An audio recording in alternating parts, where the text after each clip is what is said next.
and welcome to Wrestling and Everything Coast to Coast with your host, Buddy Sotelo Esquire, and wrestling's premier photographer, Dr. Mike Lano, and the effervescent Evan Ginsberg. I do get you to still smile when I say that.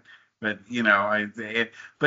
today we have yet another great guest from north of the border. We had a lot of Canadians on recently, but it is our pleasure to welcome back oftentimes guest Marc Madison. And you're with Pro Wrestling Stories, right? Or did I get no? Pro Wrestling Post. You were It's close. Pro Wrestling Post. I get it. Pro Wrestling I'm Post. sorry, I get those. Evan works for both. He does Yeah, endless and that's hours of preparation for this show, Mark. I have a 50% chance of getting it right every time, and I always pick the wrong one. But anyway, it's great to have you on board, and we haven't had you on for just a little over a year, so, February of last year. So, first of all, what has been going on with you since we saw you a year ago? Lots of posts, lots of contributions there. Really, it's just diving deeper into history. I'm really trying to pull more independent contributions. It's harder to find people that are as passionate about independent wrestling and yet want to write about it.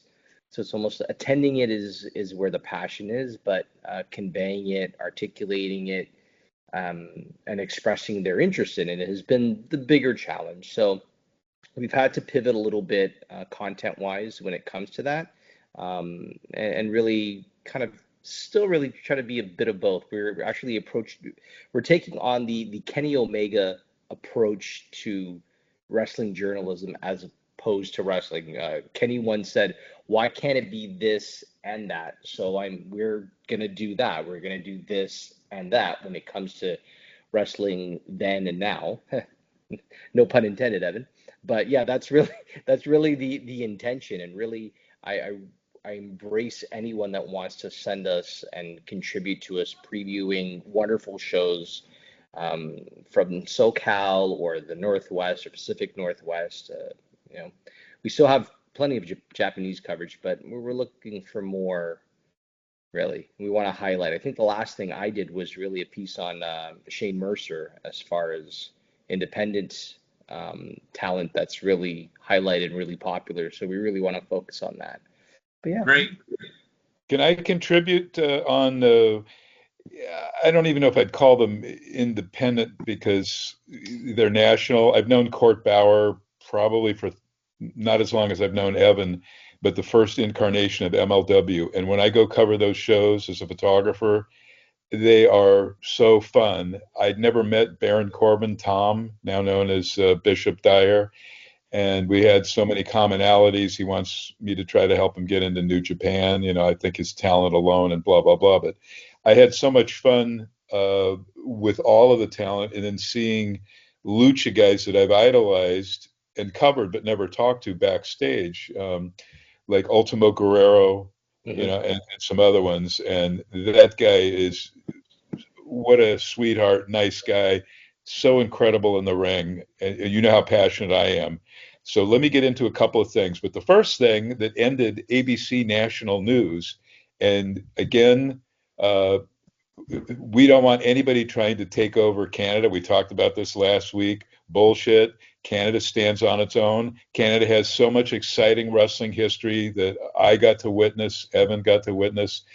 Ed Carpentier for Hall of Fame. I could go on and on. Why isn't fucking Don Leo Jonathan in the fucking Hall of Fame? Is Kiniski in the Vince Hall of Fame? No. So let's get some great Canadian as legendary as anybody could get. But I think we should conquer Canada, and Marc Madison will be my houseboy like we used to do with Baby Doll in the NWA. Yeah. Well, let me say this. In the end, so it's like the main event of ABC National News tonight. They covered and they said The Rock's movie, a sham. His 2004 Walking Tall movie was based on the 73 movie, based on Buford Puster, this alleged hero sheriff who claimed, that his wife was murdered and he was going after the killers like O.J. Simpson. Come to find out now they've used DNA evidence to link him to murdering her. So they actually said, and they showed an image of The Rock when they said it, The Rock's movie, Walking Tall, as was the prior movie, a sham.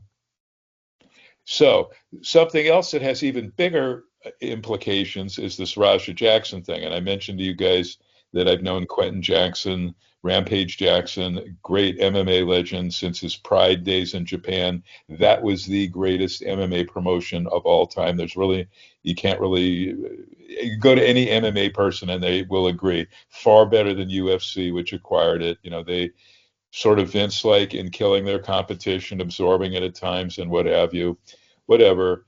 A lot of people pissed at how greedy TKO is, maximizing every cent, which it seems at odds with the booking and the heart of Triple H Levesque.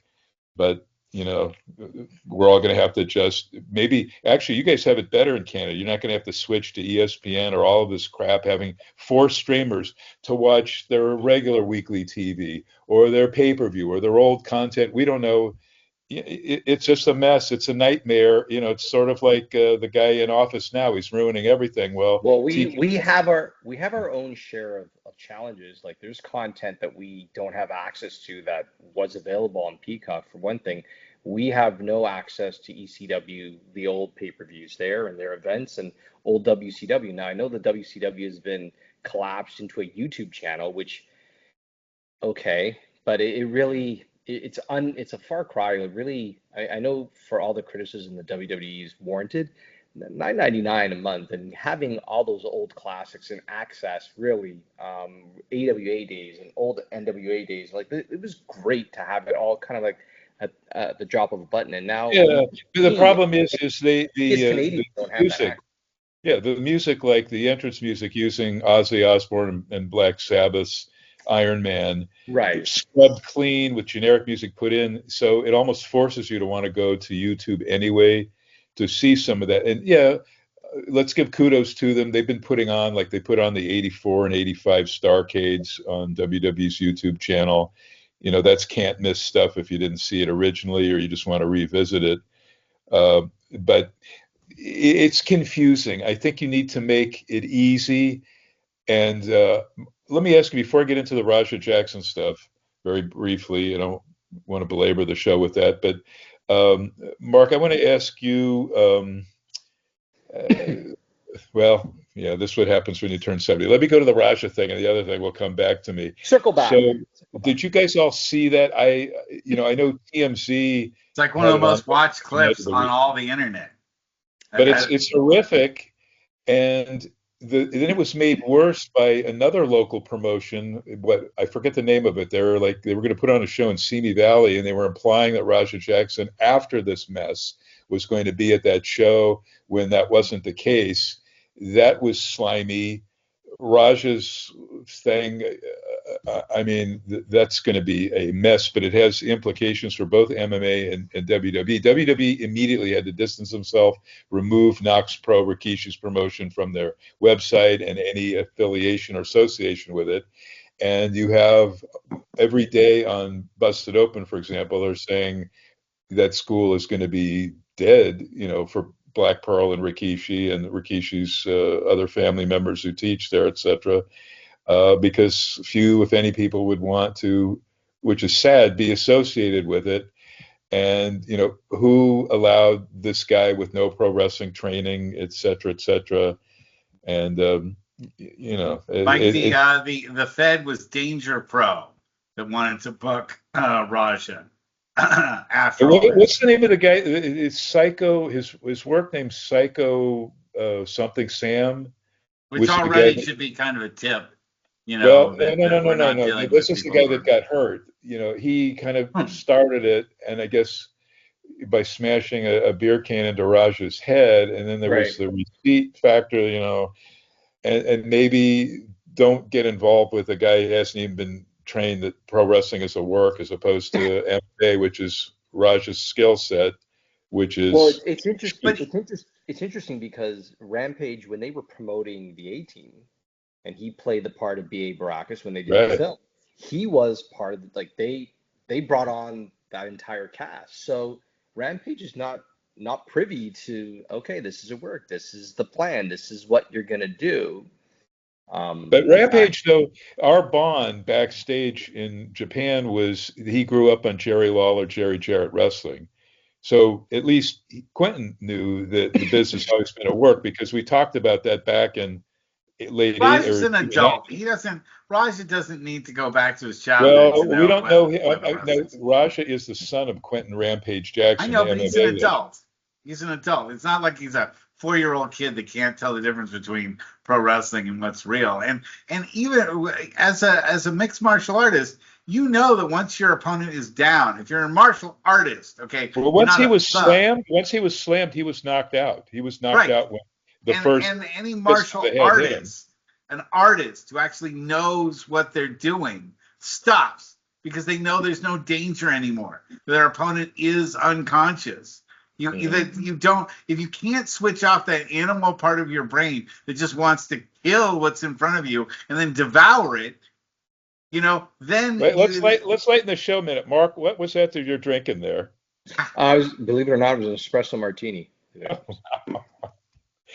Mark, what was the coverage? How did you hear about this? What, if any, has been the coverage in Canada? I don't know if you guys get TMZ, which is kind of slimy. We do, but every social media outlet, whether it's X or Facebook or it's just pretty prominent. And then you hear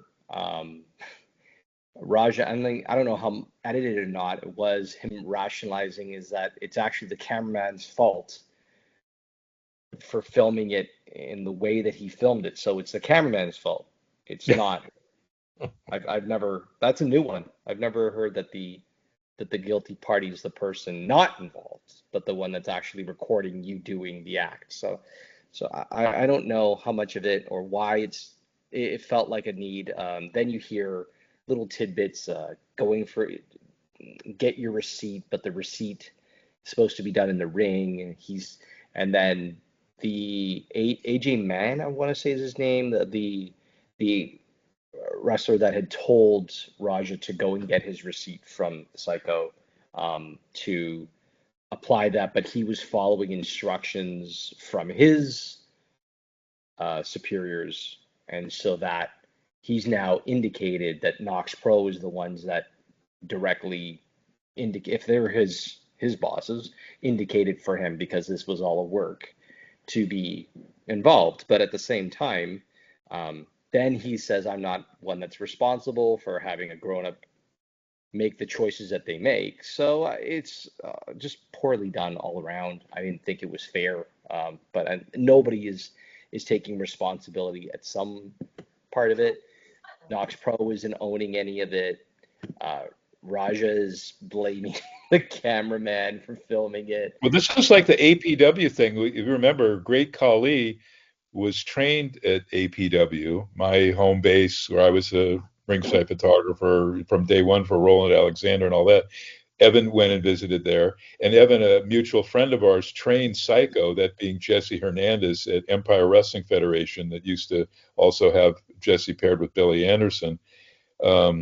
But this is, I've shot at Knox Pro. I've enjoyed their shows. They promoted up and down the state of California. Evan, how did you hear about this thing? Because we haven't talked. And what were your thoughts on all of this mess? I heard about it on 1,037 different wrestling pages. It was pretty much everywhere. Yeah. And I thought the whole thing was horrific. And the simple fact is, like Mike said, if somebody's unconscious, you stop hitting them, or you don't hit them. Period. It's absurd. And I hate to tell you, Mike, but Rampage has had some videos that wouldn't exactly make him Father of the Year either. Some of the things he said. He's blown his stack. But the weird thing is, the TKO merging MMA and the top pro wrestling company in the world, like them or not, this could have implications, because I'm hearing regular sports guys on our local Los Angeles news saying, well, people go to a wrestling show and for the first time, and they just sort of lump it and consider it WWE, even if it's a shitty or a well-known or a good indie. So this could Mike, have. that's not the weirdest thing. That's not the weirdest thing. The The weirdest thing is the fact that he hasn't been arrested for anything. That all Not this has yet. gone on. They have the video of it, and he's a free man still, with not charged with any kind of assault or attempted murder, which I think there's certainly a grounds for attempted murder on this. Now you're an attorney, so what if you were either the prosecuting attorney or a defense attorney for him? What would you advise him? Let's pick that one, Russ. As an attorney, what would you say to this guy? I'd try to plead to aggravated assault. I try to plead down to aggravated assault. That's an easier charge for them to prove, and they have all the evidence of it. Because if they wanted to show that it was attempted murder, they probably have enough there to show there's attempted murder. So aggravated assault. Yes, go ahead, Mark. So it's funny, as you're chatting, I just did kind of the Raja Jackson charged, and Team Z said no different from what you're saying, Russ, in that there may be an attempted murder charge. Yeah, but why they're sitting on it? I mean, this happens at a bar somewhere, and the guy doesn't go out. It's because of celebrity status that he's being allowed. So Psycho Stu, as the name. Psycho Stu. He's just been cleared. I think he's just been released from hospital. They've shared his injuries, probably waiting for him to be able to share his, because up until this point, he probably wasn't able to articulate anything, and so waiting till he's of his right mind and probably out of the hospital probably makes sense. Maybe that's the only reason they're waiting on it. You need more than the videotape. You need more than the video footage. Maybe. Right, but then you already have people talking about get your receipt, and then you could say, okay, there's premeditation there, right, Russ? Yes.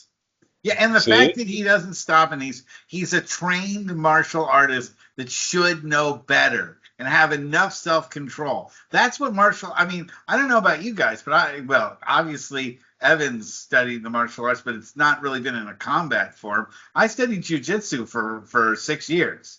And I know one thing is that you are supposed to always be waiting for your opponent to tap out when you're attacking them. That's always in your mind. The very first sign that a guy is out and not able to defend himself, you don't keep attacking them. That's what you. This doesn't advertise as an MMA match or anything at all in that. No, and that's why it's not a pro wrestling show. You don't have shoot stuff going on a pro wrestling work show. But the fact that he didn't have a little light bulb that went on in his head that said time to stop, that someone had to pry him off of his opponent. Wait, does anybody know who is the booker? Rikishi didn't book that particular match. So do you know, Mark or Evan, who's booking? Who's the top guy, sort of like the Delirious of the Ring of Honor days? No idea. I would say this, that knowing Knox Pro the way that I know Knox Pro, and I have experience with them, nothing happens in that Fed without Rikishi giving it thumbs up or thumbs down. He can play like he doesn't know about all this.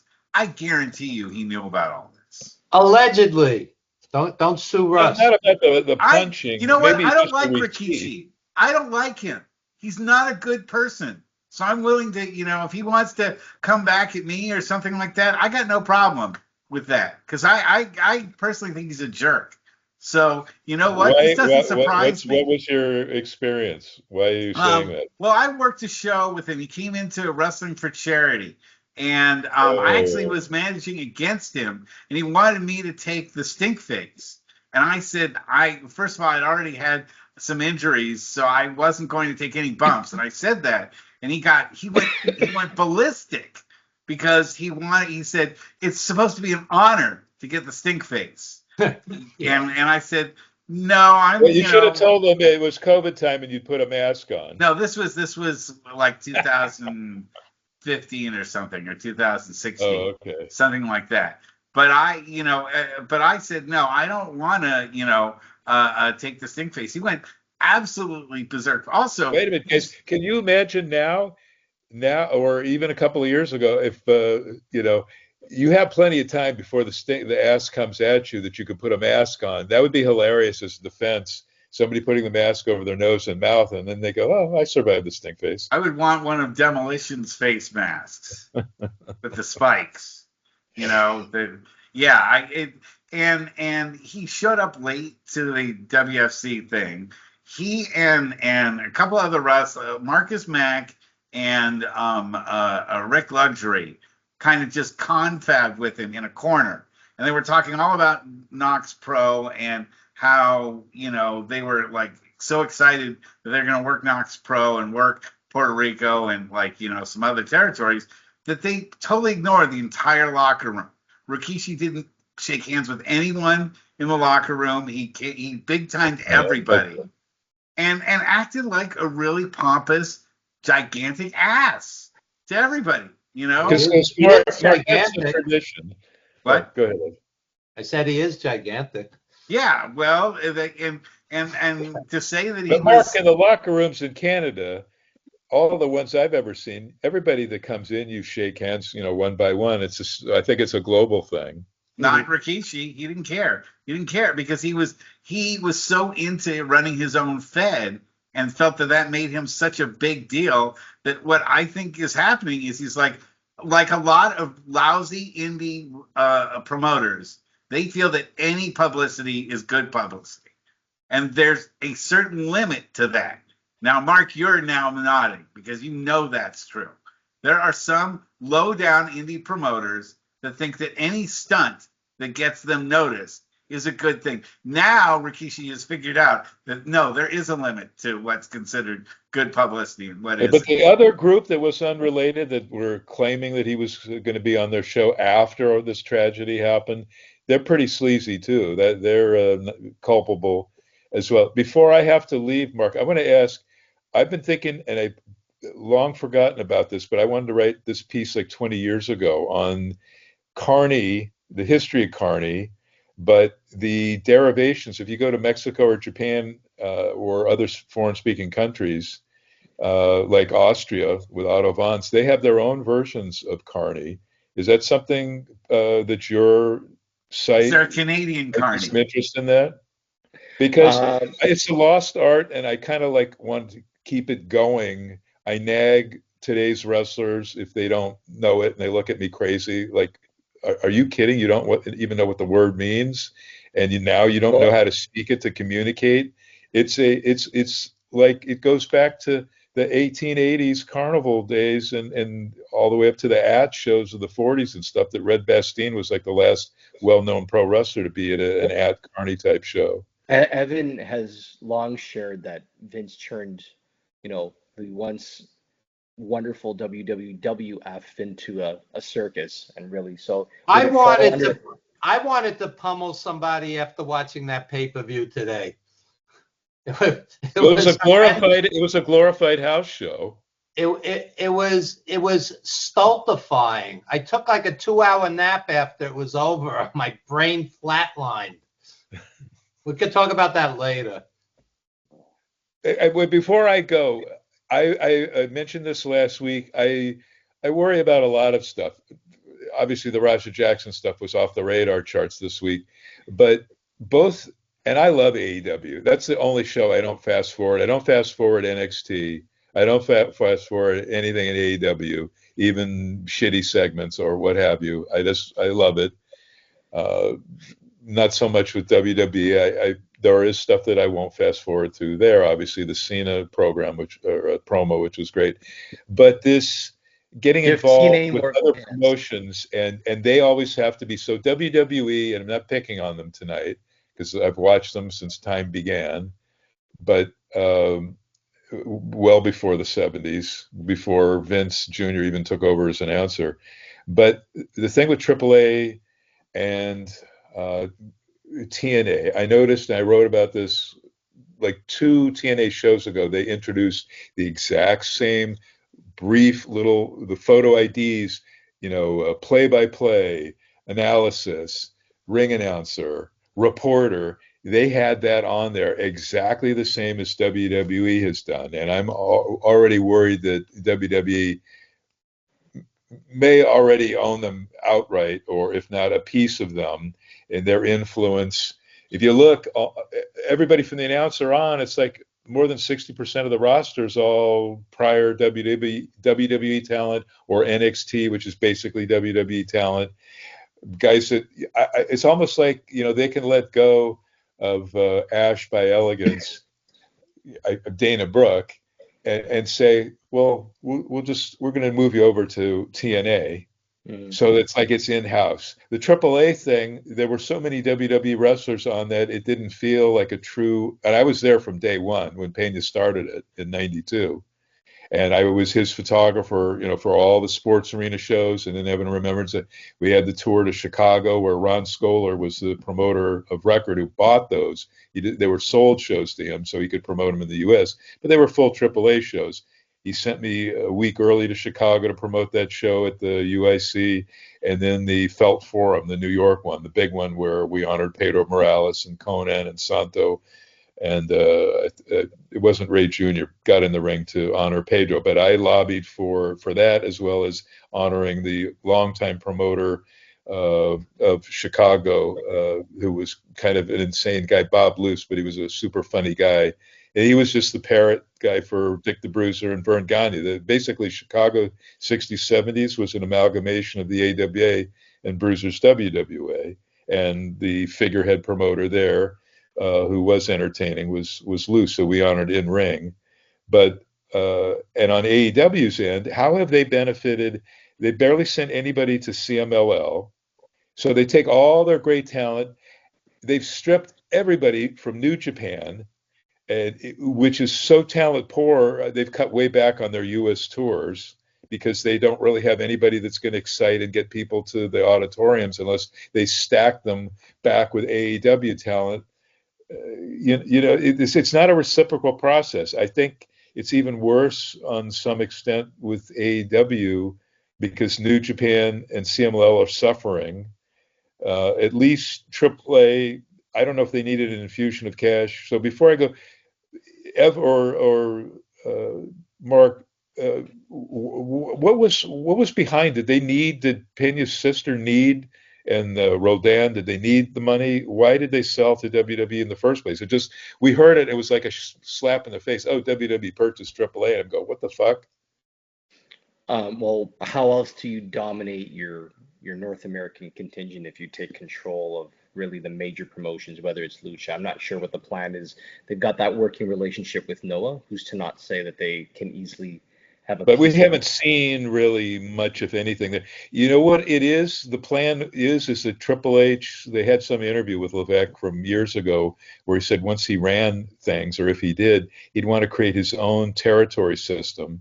So it's like they have all these groups in-house that they can control and hopefully help out. And definitely it's always skewed to benefiting WWE first and foremost. And But AAA is not the same. Like, if you're looking for the work of CMLL talent in AAA, you're not going to find it. It's targeted very differently, right? What they have and what they provide is night and day. I mean, if you want pure lucha, you will watch CMLL. If you correct. don't want that hybrid, you will get that from AAA. But AAA has also, for years and years, been under tons of scrutiny. I don't know if this gives them stability, but Evan has watched the AAA shows, and it's kind of hit or miss, and that has nothing to do with the lucha talent. It's just a matter of consistency and the quality of the matches, right? And that's always been a criticism that AAA seems to face. If you're going to get consistency, provide that. But if you're going to have these one-off matches that are stellar and everything else be filler, who are we benefiting here? Well, monetarily, I guess AAA is going to get a shot in the arm for sure because they lean in and they get the YouTube access and social media numbers, and all those things will benefit. But let's see what their intentions are. Like, they had these ideas of a NXT Europe, and they kind of fell by the wayside because of COVID, and it's never kind of revitalized, or at NXT Japan, where they, like you're saying, right, creating this whole territory system. But if they're working with TNA and yes, sprinkling some of their talent and having that very open relationship with them, TNA's always been I mean, at least the Scott D'Amore years have been a solid promotion with quality wrestling. And if you stick to them and you actually stick to the talent that they have there, you're always going to get quality matches. Um, but now, That's another one. I attended a couple of their shows Evan has. I enjoyed him. Evan may not have had the great as an experience as I had at the LA one a couple of months back, but I thoroughly enjoyed it. It was fun. I snuck backstage for a while and talked and took pictures of Santino and his daughter, both Canadians, super nice folks. And it's funny hearing him speak without the fake accent. And I've met him too, so he's yeah, he's a really cool guy, battle arts, and a yeah. legit badass.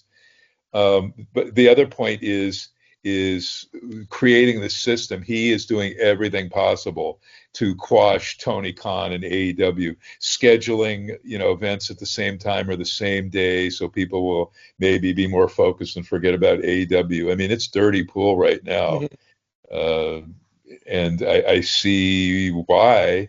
But I'm also concerned about, it's not the AAA that I had a blast shooting for years and years and years and years, well after Pena's death and working with Antonio Pena.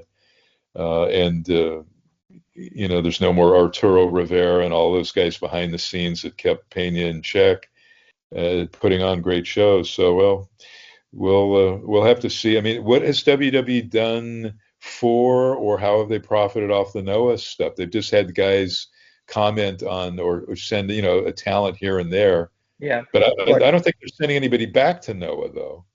well, Amos was there, and then we had the wonderful Oh Mark yeah, right, okay, Styles yeah, match. but I mean that guy's still as green as shit in that battle Right. royal.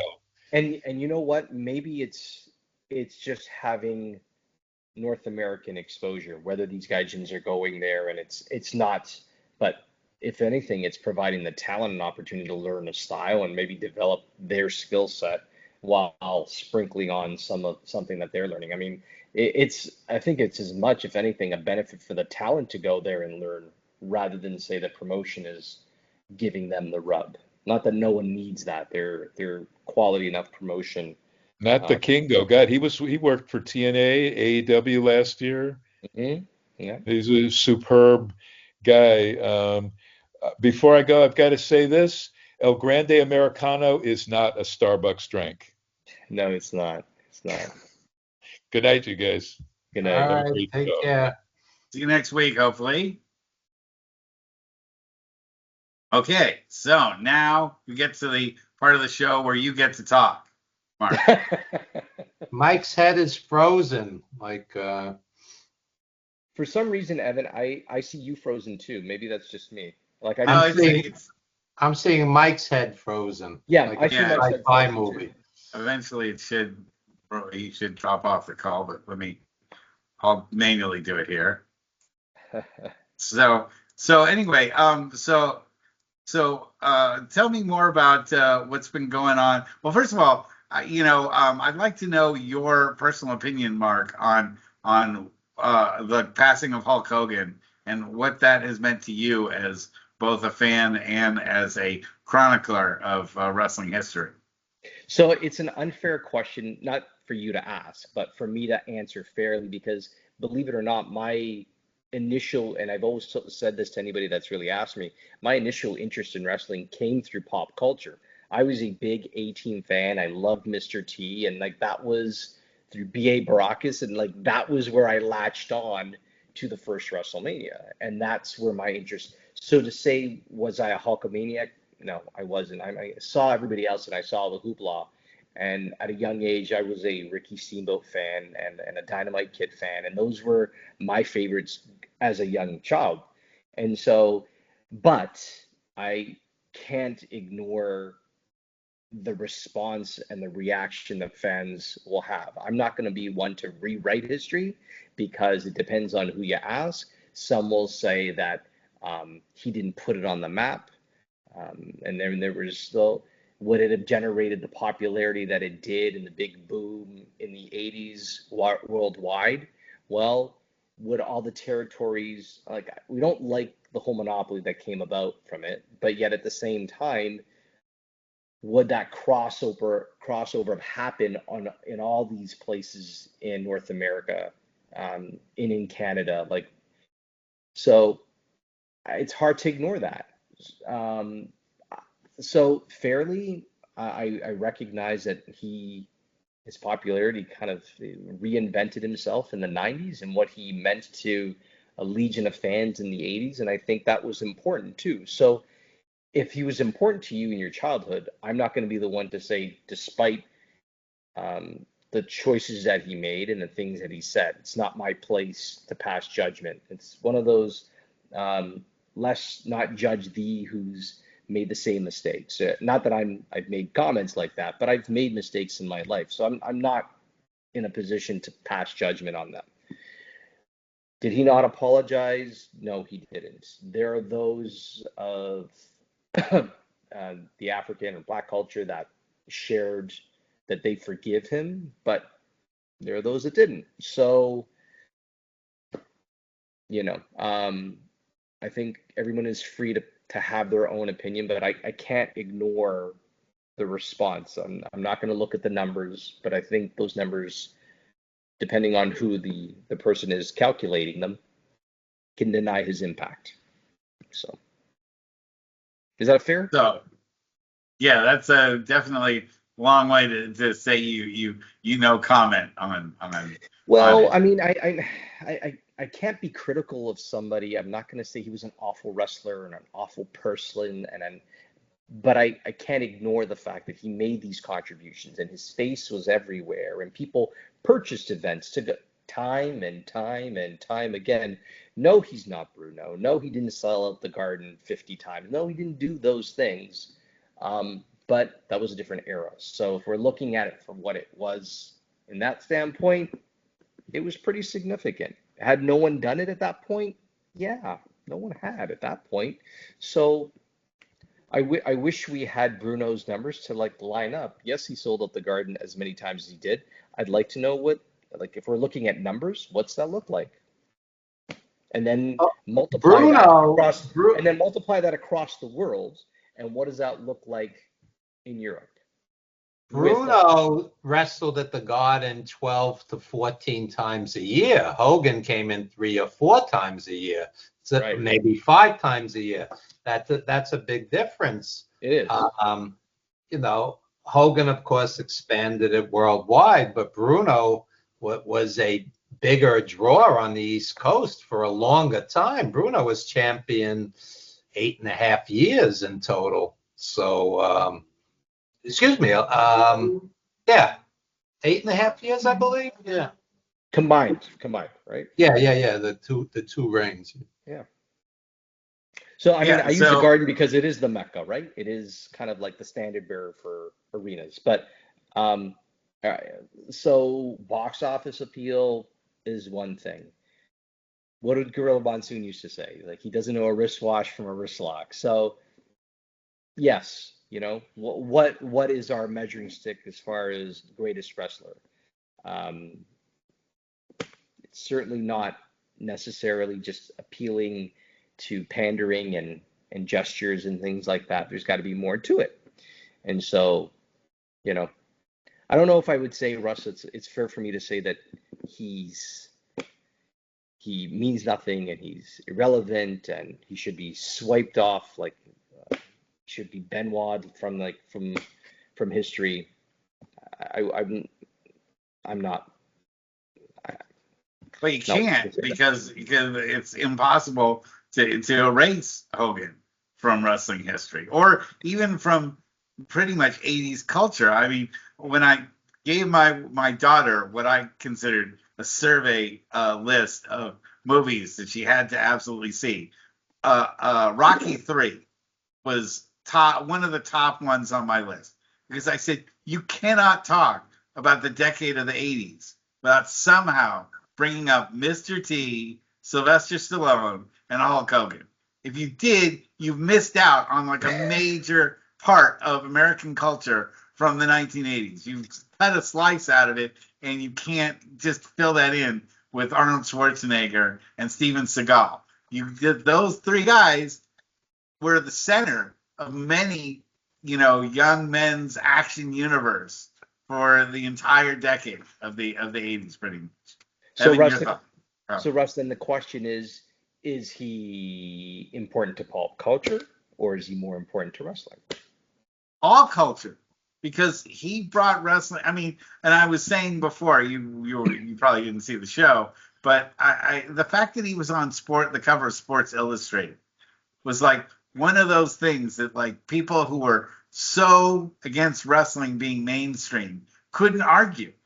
That once Sports Illustrated said you got to pay attention to this, it was like the legitimacy, especially for my dad who didn't believe anything mattered unless it was on the cover of Time magazine, the New York Times, or Life, or Sports Illustrated. Otherwise, nothing mattered. But when that was, I remember him bringing downstairs while I was in our family room the cover of Sports Illustrated with Hulk Hogan on it, and he kind of had to hold it like with his fingers and just like hold it out, like, oh my God, Russ, can you believe Hulk Hogan is on the cover of Sports Illustrated? I said, Dad, I've been telling you for years, wrestling is going to explode. This was right after I'd seen, the Brawl for All and the whole connection with MTV, and a light went on in my head, and I said, wrestling is going to turn the corner here. They've now crossed the diamond with the pearl and found the thing that America wants the most right now, especially during that time where Reagan was just really whipping people into an American frenzy. And that was one thing I was going to ask you, is that do you feel that Hulk Hogan maybe didn't have the impact he was in Canada because of how much he wrapped himself in the American flag and how jingoistic he was? Well, no, I mean, he had, so it's funny, we're a few days, today's what, the 31st of August. So about 4 days and 29 years ago was the big event, which happened at the CNE Stadium. It was an event that I attended. I was 9 at the time. 60 plus thousand people. It was him and Paul Orndorff in the main event. And I tell you, the amount of people that wanted Paul Orndorff as Canadians wanting him to win it. I don't think it had to do with him being American or not, but it was packed. In fact, we dealt with tickets being sold over. I'm not even sure how they made that mistake, but it was a huge event and a real landmark moment for us, right? It's 86. It's a year removed from WrestleMania, the first one, a year and a bit, because if we're looking at August of 86, it was impactful. And then I don't think he battled Dino Bravo in Montreal, and Bravo was the Canadian heavyweight champion. And so his impact was still there, whether it was Bravo selling out, he was the big marquee name. And it was still noted, but our population isn't still that of what it is in the US. So you're not going to get the pandemonium that's tied to it. And I think with anybody, right? So the Bret Hart, Shawn Michaels feud that happened, where Bret is the face in Canada and the heel in the US, while different, Hulk was always supposed to be the face, and he had and still has a huge enough fan base. Didn't appeal to me necessarily, but it's not to say it didn't still appeal. So I don't think it diminished at all whether he's wrapped in the American flag and spoke of pride. I think that's important. So I think his impact was still as big in Canada because there were still the other things that he advocated, right? The prayers, the vitamins, and hope that you still want to instill in your kids and what that means, right? Believing in yourself and working hard and traditional values that you want in anybody, regardless of nationality. So, Evan, you have a question for Marc.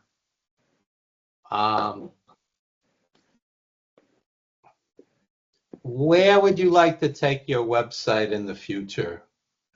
How would you like to, make it as popular as some of the websites who do not do the quality work? TikTok, for instance. Can you be more popular in TikTok? I mean, when I see quote unquote wrestling journalism, for the most part, they're overanalyzing horrific WWE cards like today, and that's that's not Mark's goal. Mark has great history in indie wrestling and, overseas wrestling. And it's not this obsessive, oh my God, look who jumped Roman Reigns today for the 17th time.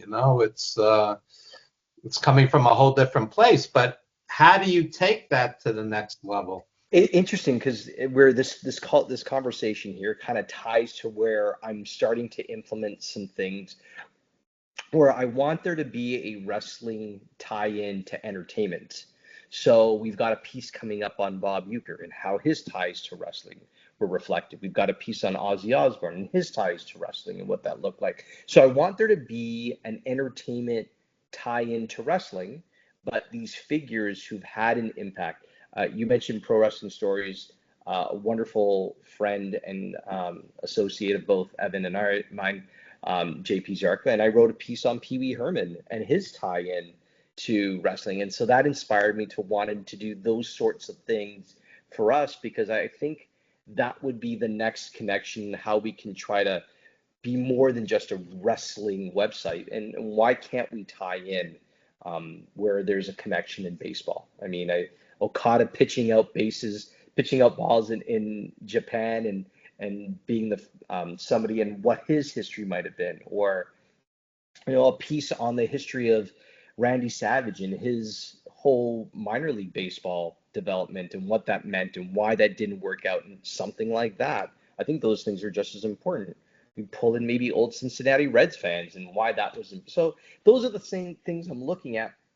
But like I had said, like the Kenny Omega approach, why can't we be both this and that? So that we're going to look into bringing more list columns, but list columns that aren't so much based on opinion. I think opinions can come and go and change over time. I'd rather have something that's factually based and legitimized by the fact rather than 10 most notorious anti-American. Well, notorious to who? Notorious to me, notorious to you. Like it's so subjective, right? So I want to remove that, and I'd rather say, hey, these are some things you may know, you may not know, but give it a look. So I don't want to hit somebody over the head and say you need to see this, but you'd be hard pressed not to, because it might show you something you didn't know about. So lesser known facts, details, things you didn't know about, and pull in interview quotes from things in the past about that.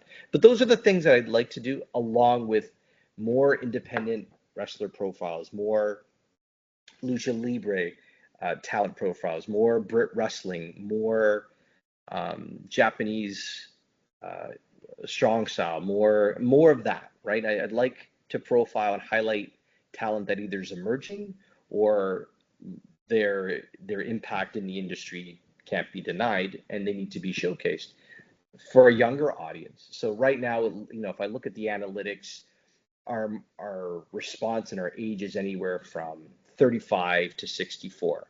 Well, how do I pull in younger readers? Well, on our Facebook page, I'm going to drop something that's more historically based with something that's also more contemporary. Maybe they're more inclined to shift. Oh, they see this one on the modern one. Maybe it's, oh, what? Who's this? He influenced Roman Reigns. What? He's who knows? So I'm hoping to do a little bit of both. Is that a fair answer? Have you had Cha Cha Charlie give you an interview yet? Chuck, no, we did a piece. Evan wrote a review. Yeah, Colossal Championship Wrestling. Yeah, with Cha Cha Charlie in it. Cha Cha Charlie's wrestling Papa Don, September 20th at the Elks Lodge in Queens, where ECW used to run. And let me make this point. You have two guys here who are equal or superior to anybody for the most part in WWE or AEW, but they're not kids. They're 40-ish or more. I'm not quite sure. And, that works against them because there's ageism in wrestling. And it's too bad, because I saw Cha Cha Charlie backstage. I was at the TNA pay-per-view as press, and there he is. And I watched that entire TNA pay-per-view, and there were 10 matches, and the match I saw him in at the Elks Lodge was better than 90% of the matches they presented. So Wow. it's not that he can't perform on that level. So I think you need people to get past the whole age thing. We want to, whip him into a WWE wrestler down at NXT, and same 5 moves, WWE safe style. And if the guy's got 5 or 10 years left, great years, let them do it. I don't think age should be a factor. I don't even know if it's legal to hire by age, even in wrestling. No one would admit to it, Evan. I would say it. They'll discriminate, but they'll never say that it's ageism. Even though, really, so you've got somebody that's 25 and 30 and 35, but yet I'm 40, and all these other opportunities, but they'll never articulate because they want that. But it's kind of hard not to, right? And meanwhile, they keep going back to older stars to headline for them, who are that age or older, like Cena and Lesnar and these guys. They're not kids. Nope.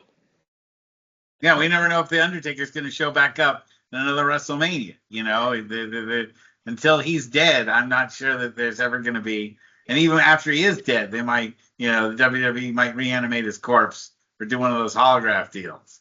Can't ever count them out. So what did you guys think of the wrestling? We sort of talked about it very briefly about the stiflingly bad WWE, if you can even call it a pay-per-view, which it really isn't now. It was really what it was a WWE show that wasn't Raw or SmackDown. That's how they have to advertise them now. Now watch a show that isn't Raw or SmackDown.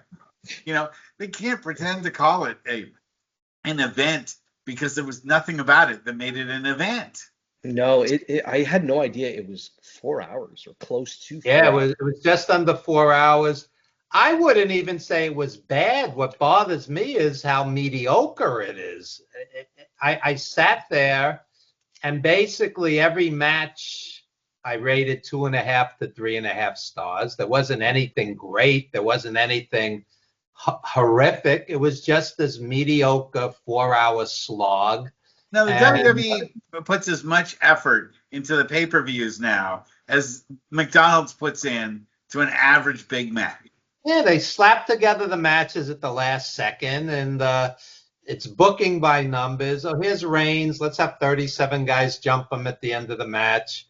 They do the same thing with Damian Priest. I don't think I've ever seen Damian Priest with 37 guys didn't jump him after the match. I mean, it's so predictable.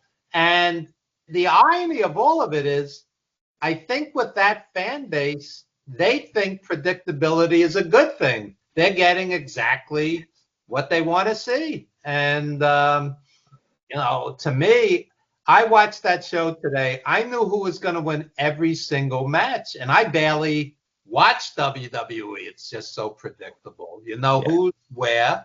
And AEW is not that much better as far as the predictability. You can predict 8 or 9 out of 10 matches there also. Evan, this is the point, and I think, Mark, you would agree with me.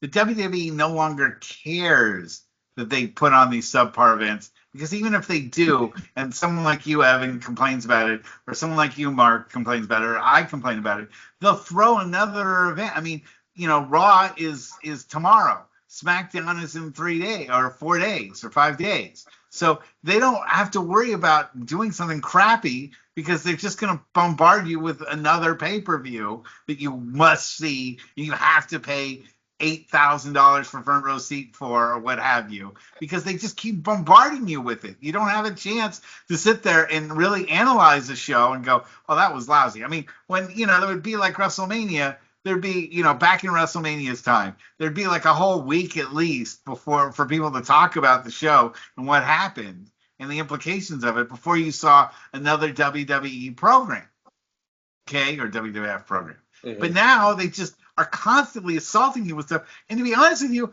I've sometimes forgotten whether I've watched an AEW match, a TNA match, a WWE match, or an NXT match. I sit there like after a week and I go, Was that which Fed was that with?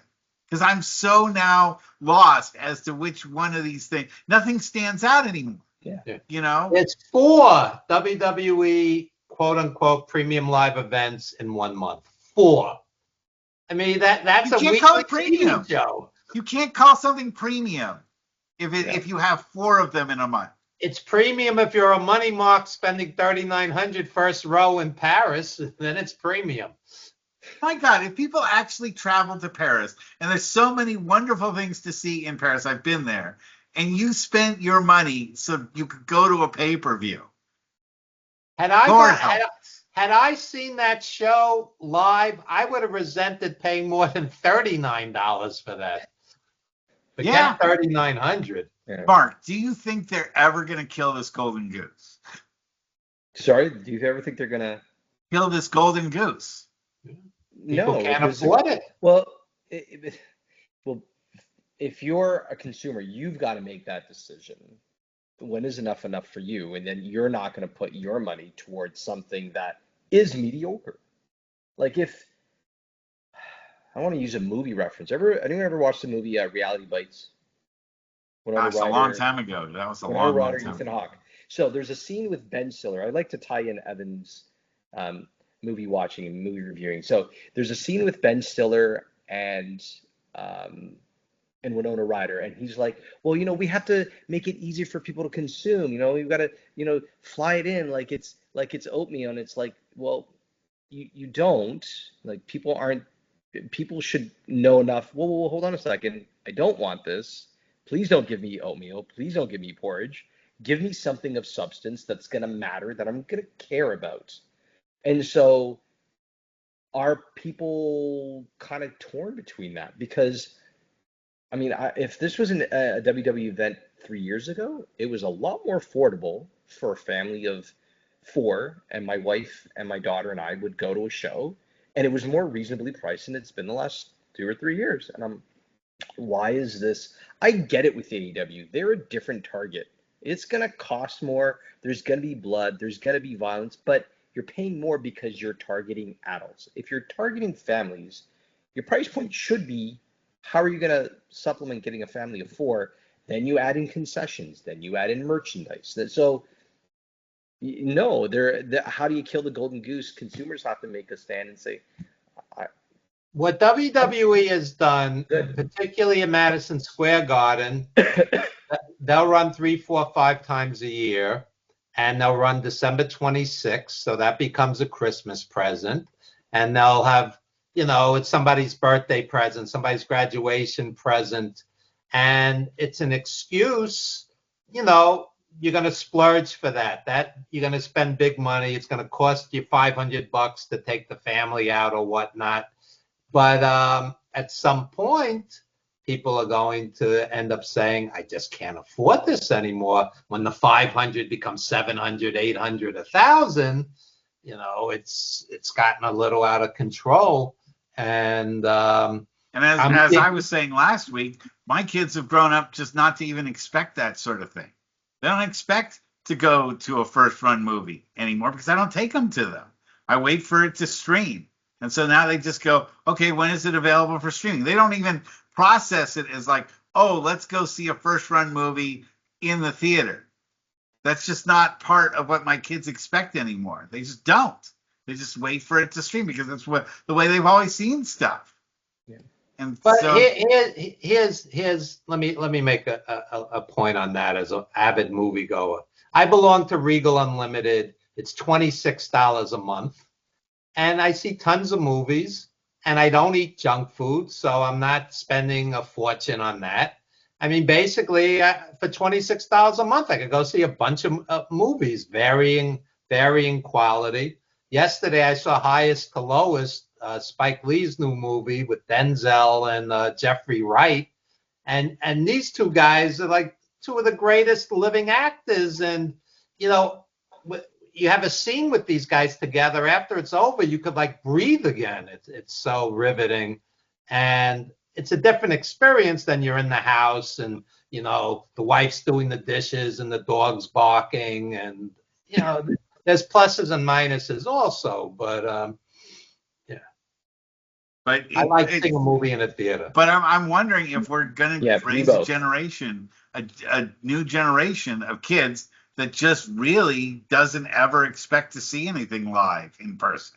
Well, they See, also have the police broken fire stick, and they're watching everything bootleg, but again, it's not a theatrical experience. See, that's not what we want in our household, and that's what my wife and I have decided with our daughter. We have said like we would rather her have experiences and live experiences because those experiences are our memories, and because of going to a theater or seeing live music or going to a play or seeing something in person, I'd rather capture that because she'll remember that time that we were together in that moment. Like we just went to Absolutely. we just went to a Benson Boone concert. If you asked me who that was a year ago, I would have had no idea. But they sold out Scotiabank, and we've seen like 4 concerts this month, and it's been great. And the thing is, she'll remember those moments, and so that's Absolutely. that's what I want to hold on to. So, and it's not to say not to go see an event, but everybody has to have a limit. Why can't we still enjoy our local promotion too, and still enjoy that? So. Well, My parents are gone, and I'm older than you guys. It was a thrill to see Rocky in the theater when it came out. It was a thrill to see Dawn of the Dead when it came out. It was a thrill. That's the only way you could see it. That was the only way you could see it. Yeah, but I'm just saying but with people jumping out of their seats seeing John Carpenter's original Halloween, that's a better experience than watching it in your living room, Rocky Horror at midnight, et cetera, so on. The Harder They Come with Jimmy Cliff at midnight. These were great experiences. And some of them you shared with your parents. Well, I wish I'd seen Close Encounters the third time. I did see Close Encounters. Yeah, I saw it in the theater, yeah. And same with Apocalypse Now, which was really weird to watch with Speaking your of that, now that I have this giant, expensive TV, I'm watching the WWE pay-per-view today, and man, the botches are bad. You when you have like a good TV, high definition. I'm watching Nikki Bella. She's allegedly slamming Becky Lynch's head against the table a dozen times. She's missing by 5 feet each time. It's absurd. Even Jey Uso. He's a Hall of Famer. How dare you speak that way about a WWE Hall of Famer? I forget the name of the move, but when Jey Uso has the guy in the corner and he hits him with his ass, he's missing by 2 feet. It's really awful. It's awful, But you can chant along to them before they come into the ring, and they have songs and they have catchphrases. See that part I don't mind. Like the sing along stuff. You go to a concert, you want to be able to sing along with what's happening. If your fans are engaged in that, but if the actual action is like that's the problem. Is that it doesn't cover up the fact that you're just watching schlock in front of you, and they should be professional. They should be able to at least pull off the moves like they should. I mean, they need to go a long way before they understand that they have to visually look the part, not just sound and glam people into loving this stuff, because it won't last forever. The glamorous and stuff will eventually fade away. Well, honestly, like what you're saying, Russell, is no different than like the Wizard of Oz. You can look behind. Don't look behind the curtain. The man behind the curtain. That's not important. Yes. Look over here, like. But no. I'd say a lot about our government that way, but that'd be another hour. We're out of time, Mark. One thing you got to promise me, please, that you won't spend another year before you're on the program again. You're too smart of a guy, and you have too much to add to the conversation for us to spend an entire year without talking to you. Well, let me know whenever you guys want to chat. It's always a pleasure. I will. Right now, I've bothered our good friend Evan for a movie review on something, just more for his own benefit, that I share that my kids have enjoyed. Tell the audience the name of the movie. K-pop Demon Hunters. That's going crazy. People are nuts. It got really good reviews. I'm going to check it out. Yeah. Me too. I'll probably watch it with my daughter, so I learned something. It's gross, not gross, but it has had over 236 million streams. It's the most streamed film in Netflix history, Wow. surpassing Red Notice, which was I think Gal Gadot and Dwayne Johnson and Ryan Reynolds. So it's exceeded that. So I had no idea. And now they're talking sequel. It's the soundtrack alone, I think Evan may appreciate for like the My time. wife's Korean. I'm gonna watch it with her. Yeah. Great. So, Mark, why don't you plug Pro Wrestling Post and anything else you got going on? Sure. Please visit us, prowrestlingpost.com, where Evan Ginsberg has contributed wonderful pieces himself, reviews, previews, commemorative pieces, really thoughtful blogs as well. We do have a wonderful list of contributors. I've contributed in the past. Yes, you have. You have. There's an. I need to come up with some new stuff for you, and I have some ideas, but we'll talk about that later. No problem. No problem. Always welcome, always open. And as much as chronicling the past, we want to embrace the future, but we want to pull in more entertainment. I think there's a lot of things. It's funny that Mike was here. He wrote something that kind of triggers back like Regis Philbin's connection to wrestling. And so I think there's real tie-ins with entertainment and wrestling that go more than just those spot appearances on Raw. Like it's deeper. It's like I'd love to get something that chronicles the feud between Jerry Lawler and Andy Kaufman. That's it. Thank you. I was going to He's say one of my all-time favorites. Yeah, wonderful feud, and to know that he never cashed those checks and that he did it because he just loved the industry and what that meant. And so I might write something on because I love Andy Kaufman. He's one of my all-time In favorites. my book, Wrestling Rings, Blackboards, and Movie Sets, I have a piece. I was at Letterman when Kaufman and Jerry Lawler had that classic fight. I was in the audience. It was wild. It was wild. During the commercials, Andy Kaufman kept going. You know, he was in character, boy. It was a tremendous thing to see live. Yeah. Anyway, Mark, we really love having you on the show. You're a great contributor. Pro Wrestling Post is a great website that people should spend time on and learn more about wrestling history and everything that you have to offer. And again, I really don't want it to be over a year before we have you on as a guest again. No problem. Thank you very much. All right, everyone. We'll see y'all next week. Thanks, guys. Good night, everyone. Take care.